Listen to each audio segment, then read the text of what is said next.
Trade কালচারে করা আরজিকর মহিলাদের হেনস্থার অভিযোগে বহিষ্কৃত 10। আরজিকর থেকে 10 পড়ুয়াকে আজীবন বহিষ্কার। ভয় দেখানো, শারীরিক নির্যাতন সহ একাধিক অভিযোগ, অপরাধের গুরুত্ব বিচার করেই বহিষ্কার 10 জনকে। আর 10 জনের বিরুদ্ধে হস্টেলে ঢোকায় নিষেধাজ্ঞা। 10 জনকেই অধ্যক্ষের সামনে সশরীরে হাজিরার নির্দেশ।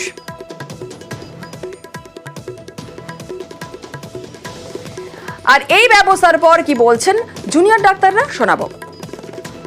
আমাদের কলেজ কাউন্সিল থেকে সম্মিলিতভাবে যে শাস্তি এসছে, প্রথম 10 জনকে যে এক্সপেল করেছে, তাতে নামকার আশিস পান্ডে, সে কে অলরেডি সিবিআই এর দায়ে অ্যারেস্ট। এবং ইনকোয়ারি কমিটির যে রেকমেন্ডেশনগুলো ছিল সেগুলোকে যদি আমরা দেখি, সেখানে ফিনান্সিয়াল অভিযোগ, সেক্সুয়াল হ্যারাসমেন্টের অভিযোগ, মানি লন্ডারিং এর অভিযোগ। সিবিআই যেখানে বলছে যে মানি লন্ডারিং এর কেস আর 9 তারিখের ঘটনাকে আলাদা করা যাচ্ছে না, তাহলে এই যে 10 জনের নাম, এই 10 জন হয় প্রত্যক্ষ বা পরোক্ষভাবে 9 তারিখের ঘটনার সাথে যুক্ত।